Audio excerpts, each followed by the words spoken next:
Hello friends, welcome back to my YouTube channel. आज चाहिँ हामी क्वेसन नम्बर 51 देखि 100 सम्म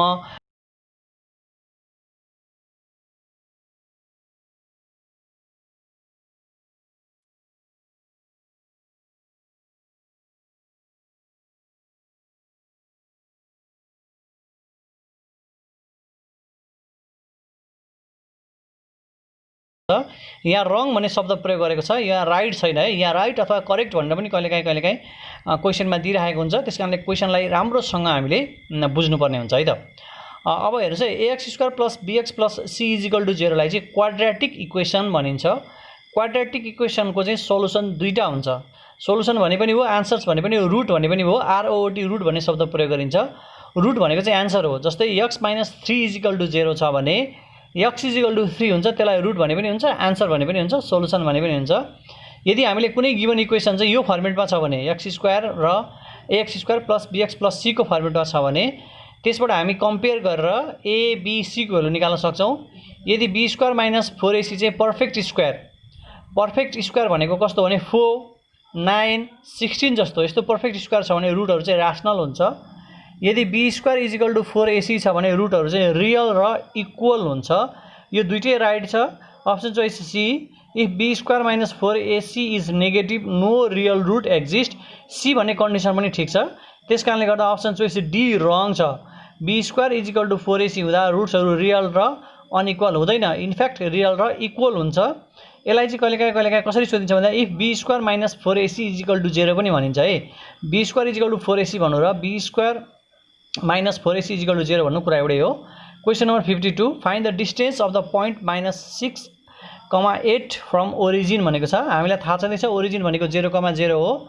यो दुईटा पोइन्ट मध्ये -6,8 लाई x1, y1 र 0,0 लाई x2, y2 सँग कम्पेयर गरेर डिस्टेन्स फर्मुला लगाएर हामी रुट अन्डर x2 - x1 को whole square plus y2 - y1 को होल स्क्वायर गरेर पनि निकाल्न सक्छौँ। अथवा सिधै यस्तो ओरिजिनसँगको डिस्टेन्समा चाहिँ रुट अन्डर -6 को स्क्वायर प्लस 8 को स्क्वायर गरेर पनि आन्सर निकाल्न सक्छौँ। क्वेसन नम्बर 53 हेरौँ है त। If n is a rational number then, यो क्वेसनमा अलिकति करेक्सन छ है। 5 to the power twice n minus 2 to the power twice n हो है त। यो 5 to the power twice n minus 2 to the power twice n is divisible by भनेको है त यो क्वेसनले। 5 to the power twice n minus 2 to the power twice n चाहिँ a to the power twice n minus b to the power twice n को प्याटर्नमा छ। a को value 5 छ, b को भ्यालु 2 छ। यस्तो खालको एक्सप्रेसन चाहिँ a प्लस b र a माइनस b दुईटैले डिभिजिबल हुन्छ। a प्लस b भनेको 7 हो, a माइनस b भनेको 3 हो। त्यस कारणले गर्दा यसको correct answer both 3 and 7, option choice C correct answer हो। Question number 54, 5 years ago a was thrice as old as b and then 10 years later a shall be twice as old as b. What is the present age of a भनेको छ। यस्तो क्वेसनहरू चाहिँ expression बनाएर पनि solve गर्न सकिन्छ, तर एक्सप्रेसन बनाएर सल्भ गर्नुभन्दा पनि इक्वेसन बनाएर सल्भ गर्नुभन्दा पनि अप्सनबाट हिट गर्दा अलिक चाँडो यसको आन्सरमा पुग्न सकिन्छ। जस्तै प्रेजेन्ट एज अफ ए लाई हामी अप्सन चोइस ए मानौँ 20। यदि ए को अहिलेको एज 20 छ भने क्वेसनले दिएको कन्डिसनमा हालौँ 5 years अगो त्यसको ए को एज कति हुन्छ 15 हुन्छ। अब 5 years अगो ए को एज 15 हुन्छ भने A was thrice as old as B भनेको छ। त्यतिखेर बी को एज चाहिँ 5 हुनु पर्यो, किनभने थ्राइस हुनको लागि 5 हुनु पर्यो। भने प्रेजेन्ट एज अफ बी चाहिँ कति हुनु पर्यो भने 10 हुनु पर्यो, किनभने 5 years अगोको कुरा गर्दैछौँ। यो क्वेसन अप्सन चोइस ए ले भने अनुसार। अब त्यसलाई हामी अब कन्डिसन सेकेन्डमा लगेर हालौँ त। 10 years लेटर ए को एज चाहिँ 30 हुने भयो, ए को एज चाहिँ 30 हुने भयो, अनि बी को एज चाहिँ 20 हुने भयो। त्यो त ट्वाइस छैन, 20 र 30 ट्वाइस छैन। त्यस कारणले गर्दा अप्सन चोइस बीमा जाउँ 50। यदि प्रेजेन्ट एज अफ ए 50 हो भने 5 years अगो ए को एज 45 हुन्छ। 45 थ्राइस हुनको लागि बी को एज 15 हुनुपर्छ। त्यस्तै 10 years लेटर भनेको अहिले प्रेजेन्ट एज अफ ए 50 हुँदा 10 years later present age of A चाहिँ 60 हुन्छ। अनि प्रेजेन्ट एज अफ बी चाहिँ कति हुने भयो त भन्दा 30 हुने भयो, किनभने 20 अहिले छ भने 10 years लेटरमा कति हुने 30 हुने भयो, जुन चाहिँ 30 को ठ्याक्कै ट्वाइस के छ 60 छ। त्यस कारणले गर्दा अप्सन चोइस बी नै राइट आन्सर हो। प्रेजेन्ट एज अफ ए 50 हो। Question number 5. If 3 coins are tossed simultaneously, what is the probability of getting at least 2 heads भनेको छ। क्वेसन नम्बर 55 को आन्सर चाहिँ 1/2 आउँछ। 3 कोइनलाई टस गर्दा हामीले स्याम्पल स्पेस बनाउनु पर्ने हुन्छ। स्याम्पल स्पेस भनेको चाहिँ HHHHTTHTHHHT वाला कन्डिसन हो। त्यो चाहिँ प्रोबेबिलिटी एन्ड काउन्टिङमा मैले अगाडिको भिडियोमा पनि बनाएको छ, यसमा हेर्नु होला। यसैमा सल्भ गर्दा अलि टाइम कन्ज्युमिङ हुन्छ। क्वेसन नम्बर 56 को राइट आन्सर चाहिँ 30 आउँछ, अप्सन चोइस बी। यो 6 फ्याक्टोरियल भनेको के हो म मिनिङ बुझाउँछु है त। 6 फ्याक्टोरियल भनेको चाहिँ 6 × 5 × 4 × 3 × 2 × 1 हो। त्यस्तै 4 फ्याक्टोरियल भनेको 4 × 3 × 2 × 1 हो। जुनसुकै नम्बरमा फ्याक्टोरियल आउने बित्तिकै त्यो नम्बर इन्टु त्यसबाट रेगुलर 1 सम्मको नम्बर मल्टिप्लाई गर्नुपर्छ। जस्तै 2 फ्याक्टोरियल भनेको 2 × 1 हो, 3 फ्याक्टोरियल भनेको 3 × 2 × 1 हो, एन्ड सो अन। त्यस कारणले क्वेसन नम्बर 56 लाई सल्भ गर्दा 6 × 5 30, 6 न्युमिनेटरलाई हामीले चाहिँ 6 × 5 × 4 फ्याक्टोरियल पनि लेख्न मिल्छ। 4 फ्याक्टोरियल क्यान्सल हुन्छ, त्यस कारणले गर्दा option choice B right answer हो। Question number 57 if third term of AP. Question number 57 मा if third term of AP is 3 भनेको छ। यदि थर्ड टर्म अफ एपी 3 हुने भने what is the sum of first 5 term भनेको छ। यस्तो आन्सरमा चाहिँ यदि तपाईलाई थर्ड टर्म दिएको छ भने ठ्याक्कै यही प्याटर्नको आन्सरमा चाहिँ सम अफ फर्स्ट 5 टर्म्स चाहिँ 5 टाइम्स अफ त्यसको थर्ड टर्म हुन्छ, जुन 15 option choice C right answer हुन्छ। किनभने यस्तोमा फर्स्ट 5 टर्म लेख्ने तरिका चाहिँ a - 2d, a - d, a, त्यस पछाडि फेरि कमा a + d र a + 2d, यसरी 5 वटा प्याटर्नमा आउँछ। अनि सबै जोड्दा लास्टमा 5a बाँकी रहन्छ। अनि a को भ्यालु 3 हो भने 5a भनेको 15 हो। त्यसरी यसको करेक्ट आन्सर चाहिँ 15 हुन आउँछ। तपाईले यसलाई बुझ्नु भएन भने कमेन्ट गर्नु होला, म तपाईलाई यसको राइट आन्सर भन्नेवाला छु। हामीले जहिले पनि थर्ड टर्म दिएको छ यहाँनेरि है, थर्ड टर्म अफ एपी 3 दिएको छ। हामीले यदि मिडल टर्म दियो भने कुनै पनि को एपी को मिडल टर्म दियो भने पनि हामीले सम निकाल्न सक्छौं। मिडल टर्म दियो भने चाहिँ 3टा टर्मको मिडल टर्म कतिवटा टोटल टर्म छ, जस्तै अड नम्बरमा हुनु पर्यो 3, त्यस पछाडि 5 अनि 7 9 को एपी मा छ र बीचको टर्म दियो भने चाहिँ 7 टर्म छ भने सम निकाल्न 7 * त्यो मिडल टर्म गर्नुपर्छ है। Middle term odd, total number of term odd छ भने है। Question number 58 if 11th term of the sequence m - 2n, m - n dash dash dash. अब यसको चाहिँ हामीले 11th टर्म निकाल्नु पर्ने। पहिला हामीले यो क्वेसनको प्याटर्न पत्ता लगाउनु पर्छ, कुन प्याटर्नमा छ। त्यो प्याटर्न अनुसार n को भ्यालु चाहिँ यहाँ घट्दै बढ्दै गइरहेको छ। यो एपी मा छ कि जीपी मा छ, अर्थमेटिक प्रोग्रेसन हो कि ज्योमेट्रिक प्रोग्रेसन हो, त्यो पत्ता लगाइसकेपछि हामीले 11th टर्म इजिली पत्ता लगाउन सक्छौं। 58 को correct answer D m + 8n हुन्छ। किनभने m - 2n भनेको फर्स्ट टर्म हो, m - n भनेको सेकेन्ड टर्म हो। सेकेन्ड टर्म र फर्स्ट टर्मबाट हामीले यसको कमन डिफरेन्स पत्ता लगाउन सक्छौं। अनि हामीले एपी को formula tn = a + n - 1 * d प्रयोग गर्न सक्छौं। अर्थात यस्तै तरिकाले हामी यसलाई सोलुसन गरेर पत्ता लगाउन सक्छौं। प्याटर्न थाहा भएपछि आन्सरमा पुग्न सक्छौं। Question number 59 the equation of circle having radius 3 unit touching both axis is भनेको छ। यो चाहिँ मैले सर्कलको इक्वेसन बनाउँदाखेरि, सर्कलको प्रब्लम सल्भ गर्दाखेरि मैले चाहिँ यो सिकाएको छ तपाईहरुलाई। यसमा चाहिँ बोथ एक्सिस टच गर्दाखेरि x - h को whole square plus y - k को होल स्क्वायर = r² भन्ने सर्कलको इक्वेसनमा चाहिँ h को भ्यालु पनि, k को भ्यालु पनि, r को भ्यालु पनि रेडियससँग बराबर हुन्छ।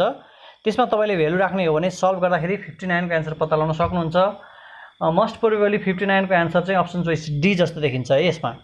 त्यस्तै क्वेसन नम्बर 60 मा which equation represents the equation of circle which in points of diameter are 1, 1 and 3, भनेको छ। यदि कुनै पनि इक्वेसनको, कुनै पनि सर्कलको एन्ड पोइन्ट अफ डायमिटर थाहा छ भने त्यो and point of डायमिटरलाई x1, y1 र x2, y2 मान्ने। अनि हाम्रो इक्वेसन छ x - x1 ब्राकेटमा हाल्ने, त्यसपछि x - x2 लाई ब्राकेटमा हाल्ने plus y - y1 bracket y - y2। त्यसकारणले यसमा सल्भ गर्दा हामीले क्वेसन नम्बर 60 को करेक्ट आन्सर चाहिँ option choice A पाउँछौं। Option choice A right answer हो। Question number 61 what is the maximum value of cos 3θ। cos 3θ होस् चाहे cos θ होस् चाहे cos जुनसुकै भ्यालु होस् 5θ 9θ हाफ cos हाफ θ जतिसुकै भए पनि म्याक्सिमम भ्यालु चाहिँ अप्सन चोइस सी 1 हुन्छ, जहिले पनि 1 हुन्छ। 62 if p is the probability of an event then which one is correct भनेको छ। यसको राइट आन्सर चाहिँ कुनै पनि चीजको म्याक्सिमम प्रोबेबिलिटी 1 हुन सक्छ, कुनै पनि चीजको म्याक्सिमम प्रोबेबिलिटी चाहिँ 1 हुन सक्छ, मिनिमम प्रोबेबिलिटी 0 हुन सक्छ। त्यो अप्सन चोइस ए मा छ। अप्सन चोइस ए चाहिँ राइट आन्सर हो। p को minimum value 0, maximum 1। Binomial distribution has parameter भनेको छ क्वेशन नम्बर 63 ले।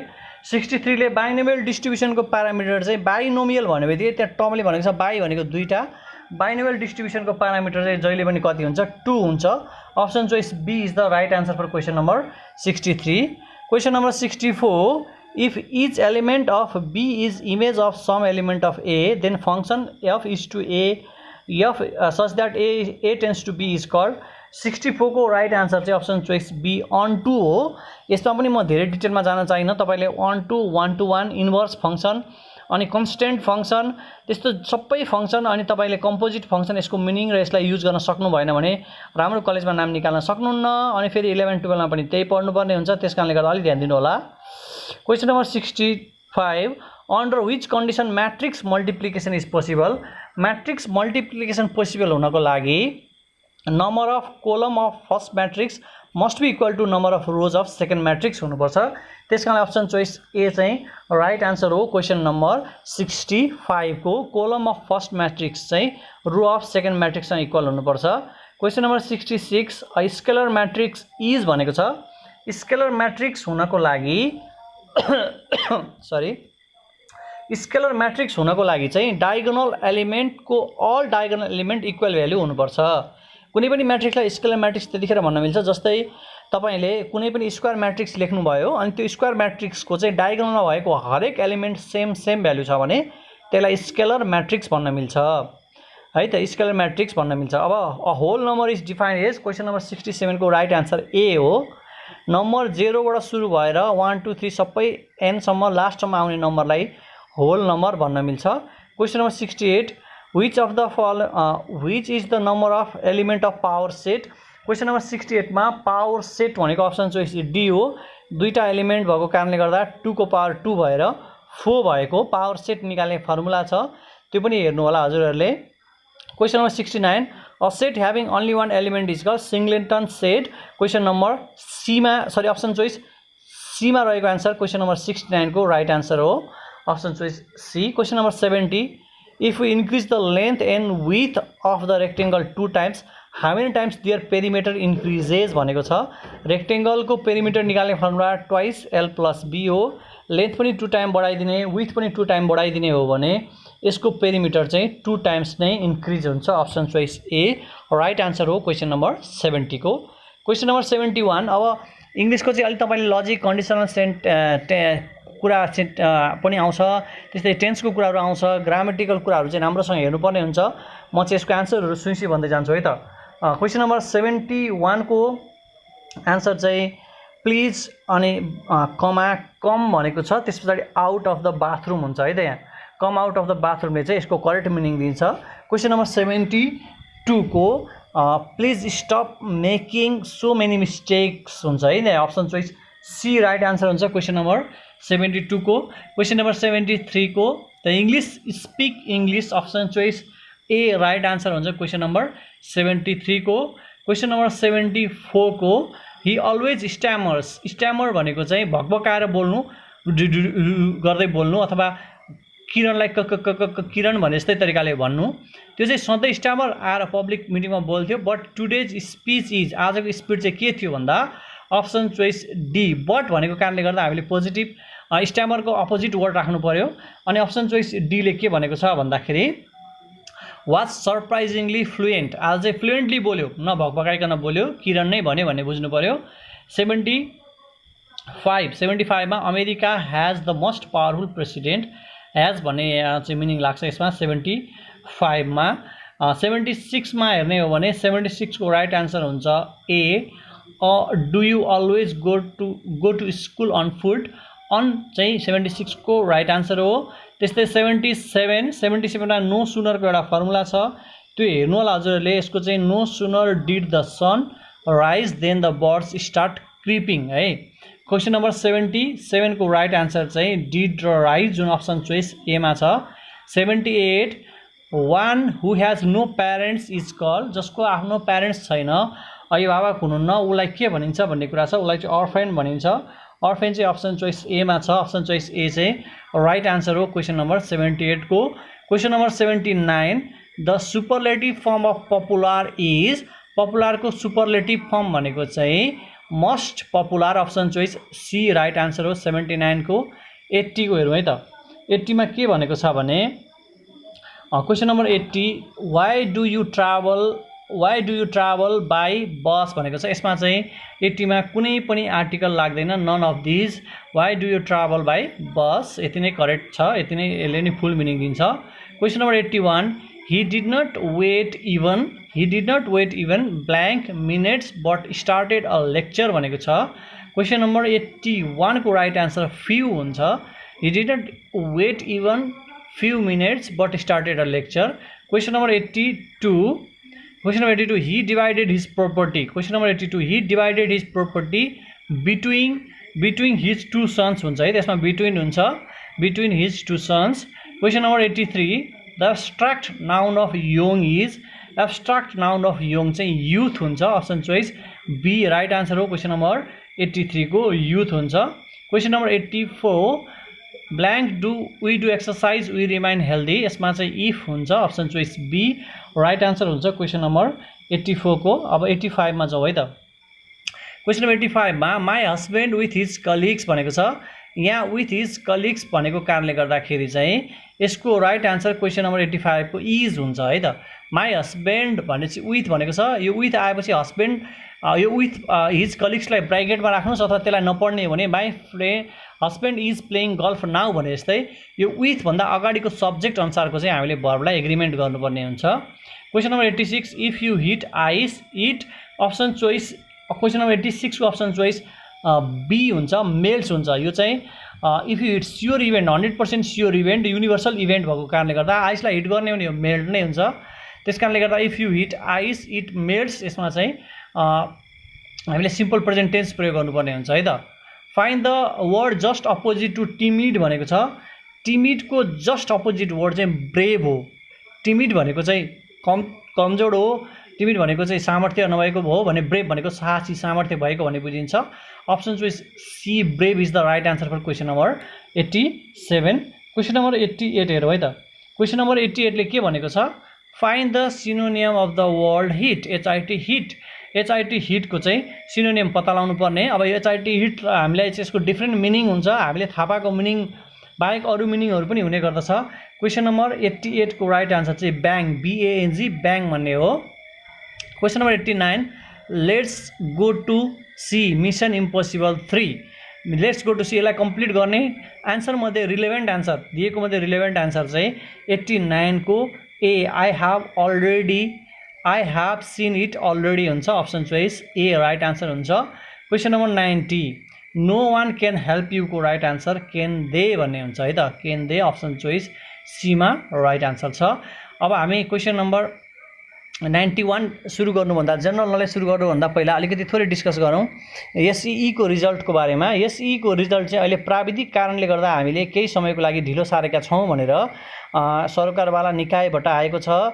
त्यसले चाहिँ के भन्न खोजेको छ भने त्यहाँबाट चाहिँ के मेसेज आउँछ भने जस्तै एसई को रिजल्ट तत्काल आउँदाखेरि चाहिँ विभिन्न कलेजेसहरूले फर्म ओपन गर्ने, अनि त्यो फर्महरू ओपन गर्दा चाहिँ प्यारेन्ट्सहरू स्टुडेन्टहरू चाहिँ त्यो फर्म भर्न जाँदाखेरि धेरै भिडभाड हुने र त्यसले गर्दा कोरोनाको सङ्क्रमण जोखिम हुने भएको कारणले गर्दाखेरि अब झन्डै यही दिन यही मितिमा यसको रिजल्ट आउँछ भन्ने चाहिँ हामीलाई थाहा छैन, तर लगभग अनिश्चितकालको लागि नै भनौँ यसलाई। अब 1 हप्ता 2 हप्ता 3 हप्ता 4 हप्ता जति पनि लाग्न सक्छ, त्यसरी पछाडि सरेको अवस्था छ। तर पनि तपाईँले मेहनत गर्न नछोड्नुहोस्, किनभने भोलि अलिकति कोरोनाको लागि सहज अवस्था बन्दै गयो भने चाँडो पनि रिजल्ट आउन सक्छ, किनभने सबै तयारी पुरा भइसकेको छ।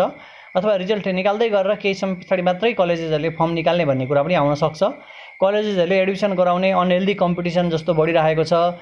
कलेजेसहरूले चाहिँ विद्यार्थीलाई एडमिसन गराउने, अनलाइनकै रूपमा फर्म भर्न लाउने, अनलाइन इन्ट्रान्स दिने कुराहरूले पनि मार्केटमा आइरहेको कारणले गर्दाखेरि प्यारेन्ट्सहरूमा चिन्ता बढिरहेकोले गर्दा यो रिजल्टको प्रोग्रामलाई केही पछाडि सारिएको हो है त।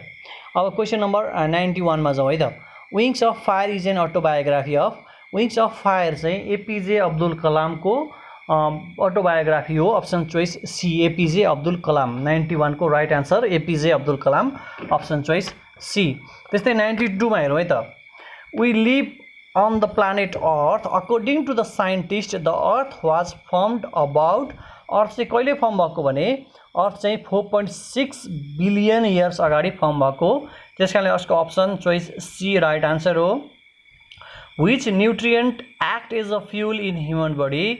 ह्युमन बडीमा फ्युलको रूपमा एक्ट गर्ने न्युट्रिएन्ट भनेको चाहिँ कार्बोहाइड्रेट हो, जुन अप्सन चोइस डी मा छ। 94 मा हेरौँ, क्वेसन नम्बर 94।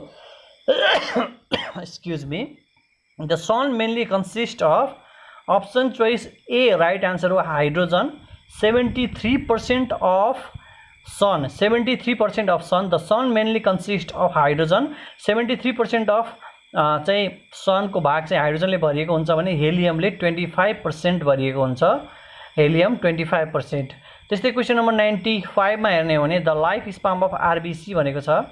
आरबिसी को लाइफ स्पाम चाहिँ यहाँनिर 60 डेज भने आएछ, यो चाहिँ 120 डेज अर्थात् 4 मन्थ चाहिँ लाइफ स्पाम अफ आरबिसी हो। अप्सन चोइस सी मै हो, तर 160 को ठाउँमा 120 डेज थियो।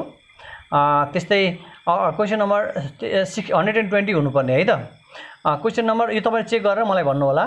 Question number 96 the density of water is, density of water चाहिँ ग्राम पर सीसी भनेको छ सीजीएस युनिट। सीजीएस युनिटमा चाहिँ 1 हो, केजी पर मिटर क्युब भएको भए चाहिँ 1000 हुन्थ्यो। Option choice C right answer हो 96 को। 97 when is the constitution day celebrated in Nepal? नेपालमा चाहिँ असोज 3 गते कन्स्टिट्युसन डे सेलिब्रेट गरिन्छ। Option choice B Asoj 3। त्यस्तै असोज 3। त्यस्तै यो मा चाहिँ 98 र 99 को चाहिँ 3टा क्वेसन मैले यहाँ देखिनँ। म 3टा क्वेसन चाहिँ तपाईहरुले अगाडिको सेटमा पाइसक्नु भएको छ होला। 3टा क्वेसन चाहिँ कस्तो खालको थियो 98 99 मा, त्यसको अप्सन चाहिँ म आन्सर चाहिँ म तपाईहरुलाई मैले यसमा यो फोल्डरमा कपी भएन छ, यो फाइलमा म चेक गर्दैछु है त। 97 सम्म मात्रै छ। 98 99 को चाहिँ तपाईलाई मोडल क्वेसन सेटमा हामीले अलरेडी डिस्कस गरिसकेका छौं। यो क्वेसन मैले अलरेडी प्रिन्ट गरि त्यहाँ दिइसकेको छ। त्यहाँ दिएकै क्वेसनमा चाहिँ 97 को आन्सर चाहिँ तपाईको असोज 3 अर्थात् अप्सन चोइस बी हो भने 98 को ए, 99 को डी र 100 को बी हो। जुन क्वेसन हामीले अगाडि मोडल सेट भनेर डिस्कस गरेका छौं त्यसमा 98 को ए, 99 को डी र 100 को बी चाहिँ राइट आन्सर हो जीके को। यसरी नै क्वेसनहरु प्र्याक्टिस चाहिँ गर्दै गर्नुहोस्, क्वेसन प्र्याक्टिस गर्न नछोड्नुहोस्। अब रिजल्ट अनि प्लस तपाईको इन्ट्रान्स सेन्ट जेभियर्सको अथवा यी ठुला ठुला कलेजेसहरुले चाहिँ एससी को रिजल्ट नआइकन इन्ट्रान्स नगर्ने, फर्म नखोल्ने भनेको कारणले गर्दाखेरि चाहिँ तपाईहरुको प्र्याक्टिस गर्ने लेभललाई चाहिँ सँगसँगै तपाईहरुले चाहिँ लाँदै गर्नु पर्यो। अब इन्ट्रान्सको लागि भन्दा पनि फर्दर डेभलपमेन्टको लागि आफुलाई नै हेल्पफुल बनाउने किसिमले आफ्नो लागि नै होस् भन्ने किसिमले तपाईले पढ्दै जानुभयो भने राम्रो गर्न सक्नुहुन्छ। All the best. राम्रोसँग पढ्नुहोस्, मेहनत गर्नुहोस्, कोरोनाबाट बच्नुहोस्, साबुन पानीले हात धुनुहोस्, तातो तातो खानुहोस्। Thank you very much.